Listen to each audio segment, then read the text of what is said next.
Bem-vindos ao mais artisticamente divertido canal do YouTube. Hoje é dia de obras incompreendidas e a gente vai falar então de arte contemporânea, de uma obra do Tunga, esse grande artista brasileiro. E é uma obra que está no Inhotim, como a gente já falou de algumas outras obras desse grande museu aí a céu aberto que fica em Minas Gerais. Então, essa é uma obra dele, é muito conhecida, muito icônica e uma das que chama mais atenção quando você visita a Galeria Psicoativa, que o Tunga então tem duas galerias no Inhotim, uma que chama True Rouge, que tem só uma obra, uma galeria pequena com uma obra bem grande, e essa outra galeria cheia de obras.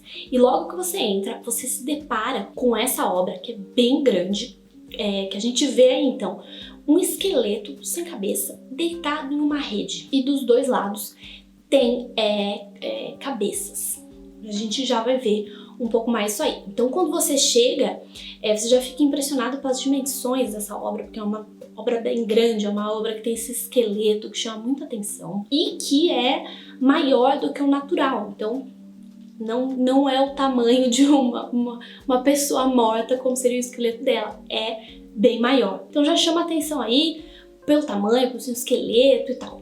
E o que a gente vai ver, então, é que de um lado a gente tem vários crânios, né, que a gente pode pensar, o esqueleto ali tá sem cabeça, mas tem do lado um monte de crânios, e do outro lado, dentro de umas estruturas que parecem redes, que é algo que aparece muito na obra desse artista. A gente tem muitas caveiras, a gente tem muitas redes, a gente tem muitos metais, a gente também tem muitos ímãs na obra dele, mas se não me engano nessa obra não temos ímãs, mas grande parte da estrutura aí é de metal, então temos muito metal, como é comum na produção dele, e as redes e esse esqueleto, esses crânios. E dentro dessas redes então tem cabeças, e que são cabeças de estátuas de diversas civilizações. Então réplicas de cabeças de estátua que realmente existem do Museu do Louvre. Então, por exemplo, a gente tem o Cavaleiro Rampon, que é aí uma obra muito importante da cultura grega do período arcaico, e várias outras cabeças aí de estátuas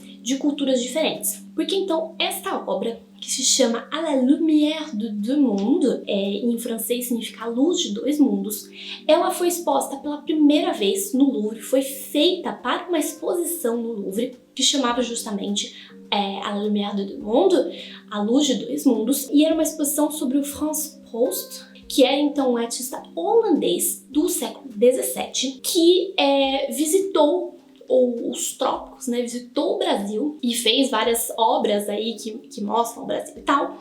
E é bastante interessante que esse artista, ele ficou impressionado com a diferença de luminosidade da Holanda, natal dele, né, que é um país ali frio, que tem bem menos sol, não é um país tropical, né, então mesmo quando você tem sol, é um sol diferente do sol do Brasil. E nesses países, bem do norte, frequentemente é tudo muito nublado, pouco sol e tal. E a gente, aqui no Brasil, tem esse sol fortíssimo, esse céu muito azul, que nesses países, às vezes, frio e tal, o céu fica meio um azul meio acinzentado. E aqui não, a gente tem esse azulão e tal. E isso impressionou o artista e aparece, né, essa diferença nas paisagens na obra dele. E vários artistas fizeram obras para a exposição e o Tunga fez uma obra para essa exposição. E a obra, que tem o mesmo título que a exposição, que aconteceu em 2005, se não me engano, fala então justamente dessas trocas entre dois mundos. Então a gente pode pensar justamente nessa história de colonização e tal. Então o velho mundo da Europa e o novo mundo, né, as Américas.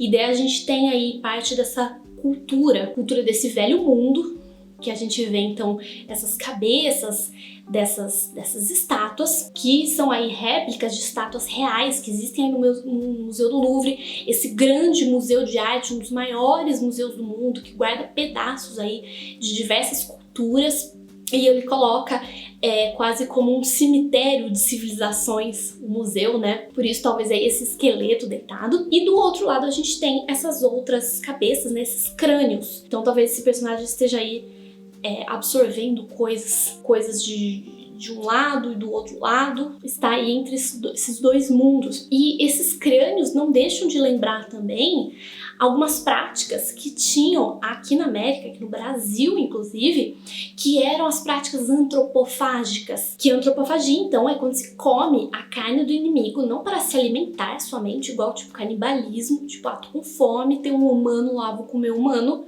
Não, você come o seu inimigo para ficar com as forças dele, as virtudes daquele inimigo. Então é algo ritualizado, não é porque você precisa comer aquela carne que você não tem outra, é para ficar aí com essas virtudes. E vários povos indígenas, por exemplo, os tupinambás, eles eram antropofágicos e isso assustava muito os estrangeiros. Tinham relatos de viagens e daí tinham imagens do pessoal comendo gente, e isso assustava muito os europeus. E aqui então a gente não pode deixar de lembrar do Manifesto Antropofágico do Oswald de Andrade, porque lembremos que o Oswald de Andrade, esse escritor modernista que participou aí da Semana de 1922, a qual nós temos centenário esse ano, ele então escreveu esse Manifesto Antropofágico, que ele fala então que a gente não vai mais só imitar o que se faz fora do Brasil, né, que até é a Semana de Arte Moderna, até o modernismo de uma forma geral, não necessariamente só a semana. A arte no Brasil ainda não tinha tanto suas características próprias, imitava-se muito o que se fazia na Europa. E com esse manifesto,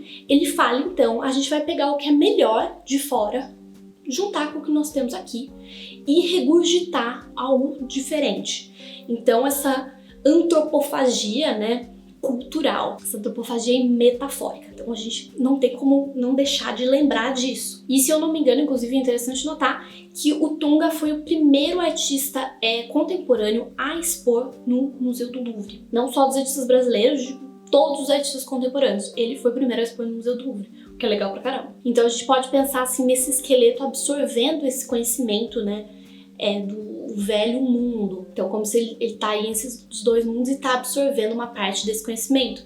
E a gente pode pensar mais nisso ainda quando a gente descobre que essas redes nas quais estão essas cabeças dessas estátuas do Museu do Louvre é um negócio chamado tipiti. E esse tipiti era usado na produção de farinha de mandioca pelos povos indígenas. Então, algo ali que vai ajudar a transformar, né, a mandioca na farinha de mandioca. E isso também é muito interessante, porque essa coisa da transformação é muito importante na obra do Tunga. A transmutação, ele se interessava muito por alquimia, por várias áreas do conhecimento, mas a alquimia era uma das que ele mais se interessava. Então, essa história, essa transformação é muito interessante também. E transformação a partir aí de um objeto, né, de um instrumento, um utensílio que era usado também pelos povos indígenas. Então a gente tem aí um monte de ideias pairando em volta dessa obra. A obra do Tunga é bastante complexa, mas isso aqui, de certa forma, torna ela tão interessante também. Dá pra gente ter várias interpretações em uma mesma obra. Então é isso, espero que vocês tenham gostado